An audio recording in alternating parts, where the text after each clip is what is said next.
Hi students, இன்னைக்கு கூட நம்ம day 6 of DNA series பார்க்குறோம். நம்ம ஆல்ரெடி சொல்லியிருப்போம் ஃபர்ஸ்ட் 2 days வந்து நம்ம வெக்காப் ஃபேசல் லூப் அந்த மாதிரி பார்ப்போம். எவ்ரி தேர்ட் டே வந்து நம்ம reading complication and close test பார்ப்போம். ஓகே, இன்னைக்கு நம்ம ஆர்சிஎன் க்ளோஸ் டெஸ்ட் தான் பார்க்க போறோம். சைடில் சில வேர்ட்ஸுக்கு நான் மீனிங்கும் கொண்டு வந்திருக்கேன். ஸோ அப்பயே நம்ம ரெண்டுத்தையும் கவர் பண்ணிக்கலாம். ஓகே, நான் ஃபர்ஸ்ட் உங்களுக்கு என்ன சொல்லியிருக்கேன், ஆர்சியை பொறுத்த வரைக்கும் ஃபர்ஸ்ட் எடுத்தோடனே பேசேஜை பார்க்கக்கூடாது, என்னென்ன கொஷின்ஸ் கேட்டிருக்காங்க பார்க்கணும், நம்ம பார்க்கணும். ஓகே, என்ன கொஸ்டின் கேட்டிருக்காங்க? ஃபர்ஸ்ட் வந்து சென்ட்ரல் தீம் ஆஃப் பேசேஜ், பேசேஜோட தீம் தான் கேட்டிருக்காங்க. அப்போ நம்ம இந்த பேசேஜை ஃபுல்லா படிச்சாதான் தெரியும். ஓகே, இதை நம்ம ஹோல்ட் பண்ணிப்போம். செகண்ட் என்ன கொடுத்துருக்காங்க, ஒரு வேர்ட் கொடுத்து இதோடைய மீனிங் என்னவா சொல்லியிருக்காங்க அப்படின்னு. அப்ப இந்த பேசேஜை மட்டும் நம்ம தனியா பார்த்து கண்டுபிடிச்சு எழுதலாம். எங்க கொடுத்துருக்காங்க? Discuss vicious feedback loop. Vicious feedback loop எங்க நீங்க தேடுங்க. ஓகேவா? இப்போ ஃபீட்பேக் லூப் இங்க இருக்கு. என்ன சொல்லியிருக்காங்க? அப்போ அதுக்கு முன்னாடி இருக்க பேராகிராஃபும் படிக்கணும், பின்னாடி இருக்கிற பேராகிராஃபும் படிக்கணும். When the land degrades, its capacity to support the plant life and absorb the carbon dioxide diminish significantly, creating the vicious feedback loop. அப்ப என்ன சொல்லியிருக்காங்க? ஒரு கெப்பாசிட்டி டு த பிளான்டோட லைஃபோட கெப்பாசிட்டியை லேண்ட் வந்து கம்மி பண்ணுது. எதனால கம்மி பண்ணுது? கார்பன் டை ஆக்சைடோடைய அப்சர்வ் வந்து கம்மி ஆகுது. அதே மாதிரி அதோடைய சப்போர்ட் வந்து கம்மியாகுது. நம்மளுக்கு O2 தேவை, நம்மளுக்கு ஹியூமன் பீயிங்க்கு ஆக்சிஜன் தேவை, பிளான்ட்டுக்கு CO2 தேவை. அப்போ எங்க அது விஷியஸ் ஃபீட்பேக் லூப்னா என்னது? Reduced capacity of the degraded land to support plants and sequester carbon. அப்போ இதுதான் ஆன்சர். அப்போ நம்மளுக்கு இந்த மாதிரி ஒரு வேர்ட் கொடுத்து கேட்டாங்கன்னா இந்த பேசேஜை டைரக்டா போய் நம்ம செலக்ட் பண்ணி எழுதிடணும். ஓகே, அப்போ நம்ம ஒரு கொஸ்டின் இப்படியே முடிச்சிட்டோம். அடுத்து என்ன கொஸ்டின் கேட்டிருக்காங்க? அடுத்து மென்ஷன் பண்ணியிருக்காங்க. என்ன மென்ஷன் பண்ணியிருக்காங்கன்னா செகண்ட் பேராகிராஃப்ல எது மென்ஷன் பண்ணலன்னு. செகண்ட் பேராகிராஃப்னா என்ன? செகண்ட் பேராகிராஃப்னா இதுதான் நம்மளுக்கு செகண்ட் பேராகிராஃப். இங்க இதுதான் செகண்ட் பேராகிராஃப். அப்போ நம்மளுக்கு சின்ன டாஸ்க் தான். அப்போ நம்ம இதை ரீட் பண்ணி ஆன்சர் கண்டுபிடிக்க முடியுமா? முடியும். ஸோ நம்ம ரீட் பண்ணுவோம். அதே தான், when land degrades the capacity to support the plant life and absorb the carbon dioxide diminish the significantly, creating the vicious feedback loop. Denote soil losses of the organic matter, rendering it incapable retaining the moisture during the periods of the rain. ரொம்ப நீங்க வேகமா படிச்சு உடனே நீங்க understand பண்ணிக்க பாருங்க. Maximum 3 to 4 minutes தான் ஒரு ஆர்சிக்கு நம்ம டைம் ஸ்பெண்ட் பண்ணணும் எக்ஸாம்ல. This result in the severe surface runoff, the vulnerability to flash the floods, the conventional during the dry spells, the exhaust the topsoil easily blown away by winds, protective. இந்த மாதிரி keywords மட்டும் focus பண்ணி படிங்க. Dust flow பத்தி பேசியிருக்காங்க, try spell பத்தி பேசியிருக்காங்க, flash blitz பத்தி பேசியிருக்காங்க, சாயில் எரோஷன் பத்தி பேசியிருக்காங்க, ரன் ஆஃப் பத்தி பேசியிருக்காங்க. The human cost of the ecological, the small holder, the farmers developing the bear, the brunt of the crop failures பத்தி பேசியிருக்காங்க, acute food insecurity பத்தி பேசியிருக்காங்க, rural to urban centers, rural poverty, forced distress migration, overburden. அப்போ இந்த second பேராகிராஃப்ல என்னென்ன சொல்லியிருக்காங்களோ உங்களுடைய எக்ஸாம்ல rough ஷீட்ல இதெல்லாம் எழுதிக்கோங்க. இல்லாட்டி வந்து அந்த லைனை மட்டும் நீங்க உடனே மனப்பாடம் பண்ணிடுங்க என்னென்ன பேசியிருக்காங்க. இப்போ நம்ம உடனே நம்ம ஆப்ஷனை பார்த்தேன். எது காண்ட்னு கேட்டிருக்காங்க, கெனாட்னு கேட்டிருக்காங்க. அப்ப எதை பத்தி பேசல? ஓகேவா? எதை பத்தி பேசல? டீகிரேடட் சாயிலை பத்தி பேசியிருந்தாங்களா? பேசியிருந்தாங்க. Farmers in developing the countries disproportionately affected by the land degradation. ஆமா, லேண்ட் டீக்ரேஷனை பத்தி பேசும்போது அதை பேசியிருந்தாங்க தான். எங்க லேண்ட் டீக்ரேஷன் ஸ்டார்டிங்கே நம்ம லேண்ட் டீக்ரேட்ஸ் பத்தி தான் பேசியிருந்தோம். இங்க பாருங்க, அக்ரிகல்ச்சர் ஃபீல்டை பத்தி நம்ம பேசியிருக்கோம். ஓகேவா? அதுக்கப்புறம் rural to urban migration can be driven by agricultural failure. அதாவது கிராமத்துல இருந்து நகரப்புறத்துக்கு போறது அக்ரிகல்ச்சர் ஃபெயிலியரு அப்படின்னு சொல்றாங்க. இதை பத்தி நம்ம பேசியிருக்கோமா? பேசியிருக்கோம். லாஸ்ட் லைன் என்ன போட்டிருக்கு? rural and poverty and the forced migration to the already overburdened urban cities நம்ம பேசியிருக்கோம். அப்போ இதோட ஆன்சர் என்ன? Wind erosion. விண்ட் எரோஷனை பத்தி பேசல, ஏன்னா நம்ம சாயில் எரோஷனை பத்தி பேசியிருப்போம். சாயில் எரோஷன் வேற, விண்ட் எரோஷன் வேற. The exposed top soil easily blown by wind. நம்மளுக்கு மண்ணு மேல இருக்கிற அந்த மேல் பரப்பான மண்ணு காத்து அடிக்கும் போது பறந்துருது. அது பத்தி தான் நம்ம பேசணுமே தவிர விண்ட் எரோஷனை பத்தி பேசல. எரோஷன்ன்றது அரிப்பு, அதாவது மரம் வந்து அந்த மண் அரிப்புன்னு சொல்லுவாங்கல்ல, சாயில் எரோஷன் தான் அங்க இருக்கணும். விண்ட் எரோஷன் பத்தி நம்ம பேசல. அப்போ என்ன சொல்லியிருக்காங்க, wind erosion returns the high level of moisture. அப்போ இதுதான் ஆன்சர். இதை பத்தி தான் நம்ம இந்த செகண்ட் பேராகிராஃப்ல பேசல. இப்போ நீங்க எக்ஸாம்ல 5 கொஸ்டின் உங்களால அட்டன் பண்ண முடியலன்னா இந்த மாதிரி நம்ம சின்ன சின்ன டாஸ்கா இருக்கிற பேராகிராஃப்ஸ்ல ஏதாச்சும் மென்ஷன் பண்ணிருப்பாங்க. இப்போ அடுத்த கொஸ்டின் பாத்தீங்கன்னா ஒரு சிங்கிள் வேர்டு தான் இருக்கு. இப்போ சினானிம் மட்டும் தான் இருக்கு. அப்போ சினானிம் தெரிஞ்சிருச்சுன்னா அப்போ நம்மளுக்கு அட்லீஸ்ட் ஒரு மார்க்காச்சும் நம்மளுக்கு தெரிஞ்சிடும். இந்த ஆர்சியை பொறுத்த வரைக்கும் ஆர்சி படிக்க டைம் சப்போஸ் உங்களுக்கு கடைசி நேரத்துல இல்லைன்னா இந்த மாதிரி கொஸ்டினை மட்டும் பாருங்க. நீங்க பிகினரா இருந்தாலும் சரி, அட்வான்ஸ் லெவலா இருந்தாலும் சரி, இதுதான் கரெக்டான ப்ரொசீஜர். ஃபர்ஸ்ட் கொஸ்டினை பாருங்க, அதுக்கப்புறம் பேசேஜை போய் ரீட் பண்ணுங்க. ஓகே, அப்போ என்ன சொல்லியிருக்காங்க, சினானிம்ஸை பொறுத்த வரைக்கும் நம்மளுக்கு டி நோட்னா என்னன்னு தெரியும். ஃபர்ஸ்ட் நூட்னா என்னன்னா ரிமூவ்ட் ஆர் அன்கவர்ட். ஓகேவா, அதாவது ஒரு பொருள் வந்து கவர் பண்ணாம இருக்கிறது அன்கவர்ட்னு சொல்லுவாங்க. ஃபார் எக்ஸாம்பிள் ஃப்ரூட்ஸுக்கெல்லாம் வந்து இந்த வார்த்தை யூஸ் பண்ணுவாங்க. டீநூடர்னா என்னன்னா அப்போ கவர் ஆயிருக்குன்னு அர்த்தம். நூட்ன்றது கவர் ஆகாதது, டீநூட்னா கவர் ஆயிருக்கு, கவர்டு. அப்போ ஆப்ஷன் பாருங்க, richly fertilised, the stripped of the covering or vegetation, artificial irrigated, structural reinforcement and fertilized. நம்மளுக்கு டீனோட்னா என்ன தெரியும், கவர் ஆயிருக்குன்னு அர்த்தம். அப்போ சாயில் வந்து the stripped of the covering of vegetation. இந்த மாதிரி கொஸ்டின் நீங்க டைரக்டா அப்ளை பண்ணலாம் பேசேஜை ரீட் பண்ணாம. அப்போ நம்ம 3 கொஸ்டின் வந்து ஈஸியா இப்போ நம்ம முடிச்சிட்டோம் ஃபுல் பேசேஜை ரீட் பண்ணாம. ஓகே, இப்போதான் நம்மளுக்கு ட்விஸ்ட். நம்ம ஃபர்ஸ்ட் கொஸ்டினும் 5th கொஸ்டினும் நம்மளுக்கு படிச்சாதான் புரியுற மாதிரி இருக்கு. அப்போ நம்ம இப்போ போய் ஃபர்ஸ்ட் கொஸ்டின் அட்டன் பண்ணோம். ஃபர்ஸ்ட் கொஸ்டின் என்ன, இங்க இருக்கு. The climate change is the no longer is the distance toward the overing the future of the. எங்கெங்க நீங்க வந்து வேகமா ரீட் பண்ணணும்னா இந்த கீவேர்ட்ஸ் வரப்போ future generation, materials to the immediate action, இந்த சோஷியோ எக்கனாமிக் சேலஞ்சு, இந்த மாதிரி நீங்க ஃபுல்லா ரீட் பண்ணணும். என்ன சொல்லியிருக்காங்கன்னு நம்ம பார்த்தோம்னா ஃபர்ஸ்டே கிளைமேட் சேஞ்சை பத்தி பேசியிருக்காங்க. அதுக்கப்புறம் இங்க வந்துருங்க, among is the devastating contribution the accelerate the phenomenon of the land degradation and desertification. அப்போ இந்த இடத்துல வந்து அந்த நிலத்தோடைய டீக்ரேஷனை பத்தி பேசியிருக்காங்க, பாலைவனத்தை பத்தி பேசியிருக்காங்க. Arid, semi arid, dry, subhumid areas, இது எல்லாமே நம்ம ட்ரை லேண்ட் சொல்றோம். ஓகே, 40% ஆஃப் லேண்ட் வந்து support over 2 billion people, 2 billion பீப்புளால கவர் ஆயிருக்கு 40% எர்த்தோடைய நிலப்பரப்பு அப்படின்னு இருக்காங்க. சரி, the agriculture practice the deforestation, over grazing, அதுக்கப்புறம் shifting the rainfall patterns, stripping the vital ecosystem fertility. Unsustainable agriculture ப்ராக்டிஸ்னால, அதே மாதிரி டீஃபாரஸ்ட் பண்றதுனால, ஓவர் கிரேசிங், இந்த மாதிரி ரெயின்ஃபால் வந்து அடிக்கடி விட்டு விட்டு மாறுறது, இதனால நம்மளுடைய சுற்றுச்சூழல் பாதிக்குது, நம்மளுடைய கிளைமேட் சேஞ்ச் வந்து இதாகுதுன்னு இருக்காங்க. ஓகே, அதுக்கப்புறம் இந்த பேராகிராஃப் நம்ம படிச்சிட்டோம். என்ன சொல்லியிருப்பாங்க, லேண்ட் கிரேட்ல வந்து மண்ணோட வளம் கம்மியாகுது, அக்ரிகல்ச்சர்லாம் கிராமத்தை விட்டு நகரப்புறத்துக்கு மூவ் ஆக ஆரம்பிச்சிட்டாங்க, சாயில் எரோஷன், இந்த மாதிரி நிறைய வார்த்தை நம்ம பார்த்தோம்ல, அதுதான் இந்த செகண்ட்ல இருக்கு. ஓகே, ஃபைனல் பேராகிராஃப் நம்ம ரீட் பண்ணிடலாம். Addressing this ecological crisis. கிரைசிஸ்னா வந்து ஒரு இழப்பு மாதிரி, ஒரு ஃபினான்ஷியல் கிரைசிஸ்னா ஒரு பொருளாதார வீழ்ச்சி, இந்த மாதிரி நம்ம சொல்லுவோம்ல, அதுதான் அது.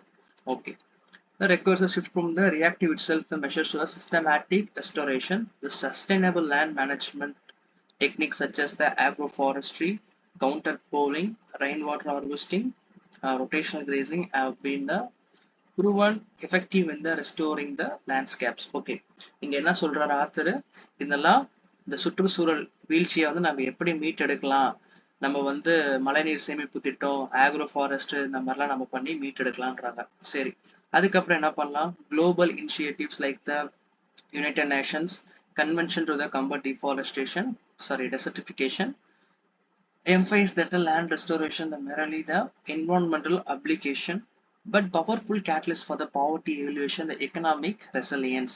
நம்மளுடைய பொருளாதார வீழ்ச்சியிலிருந்து மீண்டு வந்து இதை நம்ம பண்ணணும் அப்படின்றாரு. The investing in the soil health helps the multiple returns. நம்மளுடைய மண் வளத்துக்கு நம்ம எவ்வளவு இன்வெஸ்ட் பண்றோமோ அது நம்மளுக்கு நல்ல பலன் தான் தரப்போகுது அப்படின்னு சொல்லிட்டு ஃபைனல் லைனா என்ன சொல்லியிருக்காரு. It secures the food production, protects biodiversity and sequesters atmospheric carbon, proving that the healing the land fundamental. இதெல்லாம் நம்ம பண்ணோம்னா நம்மளுடைய ஃபுட் ப்ரொடக்ஷன் நல்லா இருக்கும், நம்மளுடைய பொருளாதாரமும் நல்லா இருக்கும், அதே மாதிரி நம்மளுடைய சுற்றுச்சூழலும் மாறும் அப்படின்னு இருக்காங்க. சரி, இங்க வந்து அந்த சென்ட்ரல் பேசேஜ் என்ன சொல்லியிருக்காரு. ஃபர்ஸ்ட் வந்து ப்ராப்ளத்தை பத்தி பேசியிருக்காரு, அடுத்து அதோடைய காசஸ், அதோடைய சொல்யூஷன். கரெக்டா? இங்க ஃபர்ஸ்ட் என்ன பேசியிருந்தாரு, டெசர்ட்ல இருக்கிற ப்ராப்ளத்தை பத்தி பேசினாரு, அது நடக்கிற காசஸ் காரணிகள் எதனால இதெல்லாம் நடக்குது, கடைசியில் அவரே சொல்யூஷன் கொடுத்துட்டாரு. அப்போ அதுக்கேற்ற மாதிரி ஆப்ஷன் என்ன இருக்குன்னு பார்ப்போம். The impact of the urban migration, அதை மட்டும் பத்தி அவர் பேசல. ட்ரைலேண்ட் ஈகோசிஸ்டம்னால அர்பன் மைக்ரேஷன் இம்பாக்ட் ஆச்சா அப்படின்றாரு, அதை மட்டும் அவர் பேசல. அதை பத்தியும் பேசியிருக்காரு, ஆனா அது வந்து மைய கருத்து கிடையாது.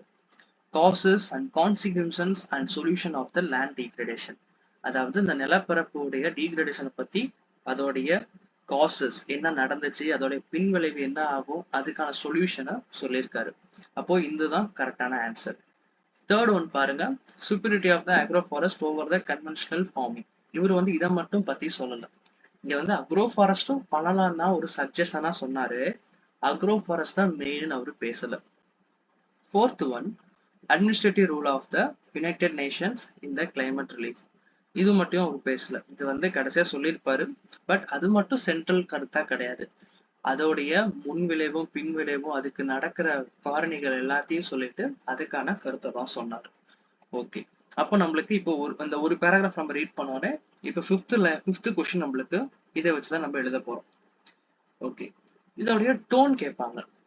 இப்போ வந்து ஒவ்வொருத்தவங்க ஒவ்வொரு டோன்ல நெகட்டிவா எழுதுவாங்க, நியூட்ரல் அண்ட் இன்டிஃபரண்ட், இதெல்லாம் வந்து எஸ்எஸ்சில கேட்பாங்க டோன் பேஸ்ல.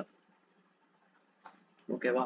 இது என்ன டோன்னா ஒரு ஆப்டிமிஸ்டிக்னுவாங்க. ஆப்டிமிஸ்டிக்னா ஒரு ரெண்டு வார்த்தை இருக்கு, ஸ்பெசிமிஸ்ட், ஆப்டிமிஸ்ட். இப்போ ஒரு கிளாஸ் ஆஃப் வாட்டர் என்கிட்ட இருக்கு, ஓகேவா? இப்போ நான் உங்ககிட்ட இது கேட்குறேன், இதுல எவ்வளவு தண்ணி இருக்கு, எவ்வளவு தண்ணி இல்லைன்னு.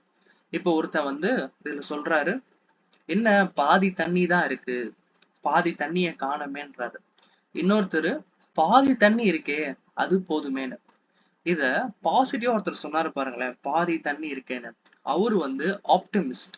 அதே வந்து பாதி தண்ணி தானே இருக்கு, மீதி தண்ணி எங்கன்னு கேள்வி கேட்டார்ல, அவரு வந்து ஸ்பெசிமிஸ்ட். அதாவது ஒரு ஒரு நெகட்டிவான சுச்சுவேஷனை பாசிட்டிவா நினைச்சு அது மூலமா ரீபில்ட் பண்றது பேரு ஆப்டிமிஸ்ட். அதே ஒரு விஷயத்த நெகட்டிவா திங்க் பண்ணி அதுல இருந்து நம்ம வேற ஏதாச்சும் சொல்யூஷன் எடுக்கலாமான்னு யோசிக்கிறது அது வந்து ஸ்பெசிமிஸ்ட். அப்போ இந்த கருத்து நம்ம பார்த்தோம்னா ஒரு நெகட்டிவான விஷயத்துல இருந்து அவர் நமக்கு சொல்யூஷன் கொடுத்துருக்காரு. அப்போ கன்ஸ்ட்ரக்டிவ் அண்ட் ஆப்டிமிஸ்டிக். ஓகேவா? இன்னைக்கு இதுதான் நம்ம ஆர்சியில பார்த்தோம். இப்போ நம்ம க்ளோஸ் டெஸ்ட் பார்க்கலாம். க்ளோஸ் டெஸ்ட்ல இன்னைக்கு 5 வேர்ட் கொண்டு வந்திருக்கோம். ஸோ இன்னைக்கு ஏஐ பத்தி தான் நம்ம பார்க்க போறோம். The rapid evolution of the artificial intelligence has they introduced the unprecedented changes to the global force, while automation promises to the streamline repetitive operation. Okay, என்ன சொல்லியிருக்குன்னா ஒன்றும் கிடையாது. ஆர்டிஃபிஷியல் இன்டெலிஜென்ட் சீக்கிரம் வளர்ந்து வரனால இண்டஸ்ட்ரியில நல்ல அவுட்புட் கிடைக்கிது, எல்லா விஷயமே ஆட்டோமேட்டடா ஆயிடுச்சு. அதுவும் இல்லாம இது மட்டும் இல்லாம இட் ஆல்சோ என்ன பண்ணுது, இட் ஆல்சோ டேஷ், அங்க வந்து என்ன சொல்லியிருக்காங்க, அங்க ஒரு வேர்ட் வரப்போகுதுன்னு அர்த்தம். அது என்னன்னா, it also profound the concern regarding job displacement, நம்மளுடைய வேலை அலைச்சல்களையும் கொஞ்சம் கம்மி பண்ணிருக்கு அப்படின்னு நம்ம பார்க்கலாம். அப்போ டு காஸ் நம்ம இங்கே சொல்லலாம், it also to cause profound நம்ம சொல்லலாம். அப்போ அதுக்கு ஏற்ற மாதிரி மீனிங் என்ன இருக்கு க்ளோஸ் டெஸ்ட்ல. அபிசஸ்னா என்ன, டு பாசிஃபை, ஒருத்தங்களை வந்து நம்ம சமாதானப்படுத்துறது. என்ஜெண்டர்ஸ்னா என்ன, என்டேஞ்சர் கிடையாது, இது என்ஜெண்டர்ஸ்.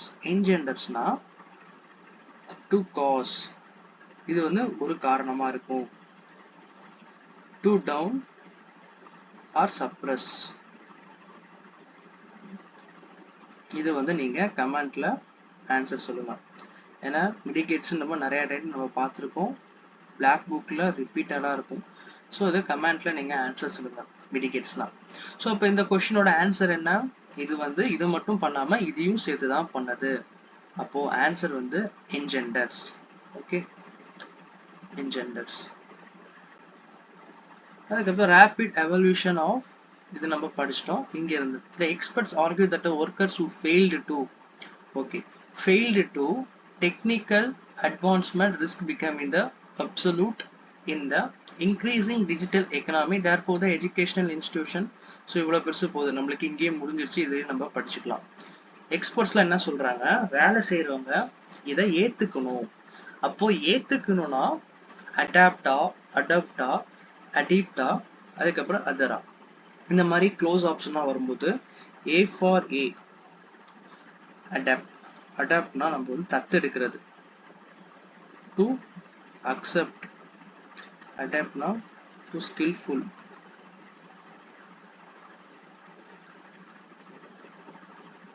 டு ஸ்டிக்கி ஃபில்ஃபுல், அதர்னா நல்லா ஒட்டி வேலை செய்யறது அப்படின்னுவாங்க, ஸ்டிக்கின்னு. அப்போ அடாப்ட்னா என்னன்னா to change or to adjust. இது வந்து இன்னொருத்தவங்களுடைய ப்ராப்பர்ட்டியை நம்ம one's other property or child. அடாப்ட்னா தத்து எடுக்கிறது, ஓகேவா. இது வந்து என்னன்னா to change or to adjust. Adopt இங்க ஏ வந்துச்சுன்னா ஏ ஃபார் அட்ஜஸ்ட்னு நினச்சிக்கோங்க. ஓன் இங்க வந்துச்சுன்னா அக்செப்ட் ஆர் வந்து அதர்ஸ் ப்ராப்பர்ட்டி நம்ம ஓன் பண்றது. இ வந்துச்சுன்னா ஸ்கில்ஃபுல், அதர்னா டு ஸ்டிக் ஃபிர்ம்லின்னு அர்த்தம். அப்போ இந்த இடத்துல என்ன வரும், இப்போ வந்து எம்ப்ளாயிஸ் வந்து இந்த சேஞ்சஸ் அக்செப்ட் பண்ணலன்னா இந்த இடத்துல ரெண்டுமே வர மாதிரி இருக்கும். ஆனா இங்கதான் நம்ம தெளிவா யூஸ் பண்ணணும். இந்த அடாப்ட்ன்றது வேற ஒரு அடாப்ட்ன்றது அடாப்டேஷன், அந்த இடத்துக்கு ஏத்த மாதிரி நம்ம மாத்திக்கிறது. புரியுதா? டு சேஞ்ச் நம்ம பார்த்தா மாற்றம்னு தெரியும், இதுனா ஏத்துக்கிறதுன்னு தெரியும். ஆனா இந்த இடத்துல நம்ம அடாப்டேஷன், அந்த என்விரான்மெண்ட்டுக்கு ஏத்த மாதிரி அடாப்ட் ஆயிக்கும்னு சொல்லுவாங்கல்ல, அப்போ ஏடி ஏபிடி தான் வரும். Fail to adapt, okay. அதுக்கப்புறம் என்ன சொல்லியிருக்காங்க, the government policy should simultaneously, இருங்க அடுத்த ஸ்லைட் போய்க்கிறேன். The government policy should simultaneously continuous upskilling initiatives to provide the safety nets for the displacement worker rather than the viewing technology. நம்மளுக்கு இது வரைக்கும் போதும். ஓகே, கவர்மெண்ட் என்ன பண்ணியிருக்காங்க, ஏஐ ரிலேட்டடாக நிறைய கோர்சஸ்லாம் கொண்டு வந்திருக்காங்க. இப்போ நம்ம தமிழ்நாட்டிலேயே நான் முதல்வன் ஸ்கீமில் நிறைய ஸ்கில்ஸ்லாம் நம்ம காலேஜ் படிக்கும்போது கொண்டு வந்தாங்க. அதே மாதிரி டிஎன் ஸ்கில்ஸ்னு ஒரு ஸ்கீம் இருந்துச்சு. இது எல்லாமே நம்மளுக்கு அப்ஸ்கில்லிங்காக கொண்டு வந்தது தான். ஓகே, அப்போ நம்ம என்ன இங்கே ஆப்ஷனில் பார்க்கணும், ஆம்பர்னா என்ன, ஃபெசிலேட்னா என்ன, நெக்லேட்னா என்ன, இம்பெடன்ட்னா என்ன. ஓகே, நெக்லேட்னா இக்னோர் பண்றதுன்னு அர்த்தம். இம்பெடன்ட்னா ஒரு பிளாக், தடுக்கிறதுன்னு அர்த்தம். ஃபெசிலேட்னா எக்ஸிக்யூட், ஓகே, எக்ஸிக்யூட் பண்றது. ஆர் இது எக்ஸாக்டா நான் சொல்லணும்னா ரெகுலேட் பண்றது, ரெகுலேட் ஆர் எக்ஸிக்யூட். ஓகே, ஒரு விஷயத்த செயல்படுத்துறது. அப்போ கவர்மெண்ட் வந்து நிறைய பாலிசிஸ் கொண்டு வந்து என்ன படுத்துனாங்க, செயல்படுத்துறது. அதுதான் வந்து ஃபெசிலேட், ஓகேவா. அதுக்கப்புறம் rather than viewing technology as the threat, the nation must strive to create the framework where the human ingenuity and machines efficiency exist to foster inclusive economic growth. Okay, அப்போ இந்த இடத்துல என்ன சொல்றாங்க, அந்த டெக்னாலஜியை பற்றி யாரும் பயப்படக்கூடாது, இதுல இருந்து நல்ல ஒரு ஸ்ட்ராங்கான ஃப்ரேம் ஒர்க்கு நம்ம எடுத்துக்கலாம். ஏன்னா ஃப்ரேம் ஒர்க்குன்றது ஒரு கட்டமைப்பு நம்ம சொல்லலாம். அப்ப என்ன இங்க சொல்லலாம், ஸ்ட்ராங்ன்றதுக்கு வார்த்தை இங்க என்ன இருக்கு, பெர்காரியஸ்னா என்ன, பெர்காரியஸ்னா சொல்றாருங்க, ஃப்ரெஜைல்னா வீக்னு அர்த்தம், சாயாட்டிக்னா வந்து ஒரு ப்ராப்ளம் உள்ள ஒரு சிச்சுவேஷன், ரோபஸ்ட்னா என்னன்னா ரோபஸ்ட்னுவாங்க, அது வந்து என்னன்னா ஸ்ட்ராங்னு அர்த்தம். பெர்காரியஸ்னா வந்து டேஞ்சர்னு அர்த்தம். அப்போ இங்க என்ன ஆப்ஷன் வரும், ரோபோஸ்ட்னா அதுக்கு கரெக்டான ஆன்சர். ஓகே, அதுக்கப்புறம் கடைசி லைன் என்ன சொல்லியிருந்தாங்க, machine the efficiency exist to foster inclusive economic growth. நம்ம கண்டுபிடிக்கிற அந்த கட்டமைப்பு நம்மளுடைய மனுஷங்களுக்கு உதவியா இருக்கணும், அதே மாதிரி மிஷின் எஃபிஷியன்சியா இருக்கணும், சேர்ந்து ஒர்க் பண்ற மாதிரி இருக்கணும். சேர்ந்துனா என்ன? கம்பைன் அர்த்தம். இது ரெண்டுமே டிஸ்அக்ரிமெண்ட். இது வந்து அலோன். சினர்ஜின்றது கம்பைன்ட். ஓகேவா? சினர்ஜின்றது கம்பைன்ட். அப்போ ரெண்டு சேர்ந்து வேலை செய்யணும் என்ன அர்த்தம்? சினர்ஜ். இதுக்கு இன்னொரு மீனிங் என்னன்னா ஹார்மோனி, க்ளோஸ்னஸ், ரெண்டும் சேர்ந்து வேலை செய்யறது. ஓகே, இன்னைக்கு நம்ம 5 ஆர்சி கொஸ்டின் பார்த்தோம், 5 க்ளோஸ் டெஸ்ட் பார்த்தோம். ஸோ கண்டிப்பாக உங்களுக்கு ஹெல்ப்ஃபுல்லாக இருந்திருக்கும். உங்ககிட்ட நீ கொஸ்டின் தான் கேட்டிருக்கேன், மீடிகேட்ஸோடைய மீனிங் என்ன, இதை நீங்கள் கமெண்ட்ல சொல்லுங்கள். நாளைக்கு இதே மாதிரி இன்ட்ரெஸ்டிங்கான ஒரு சீரீஸில் நம்ம பார்ப்போம். தேங்க்யூ.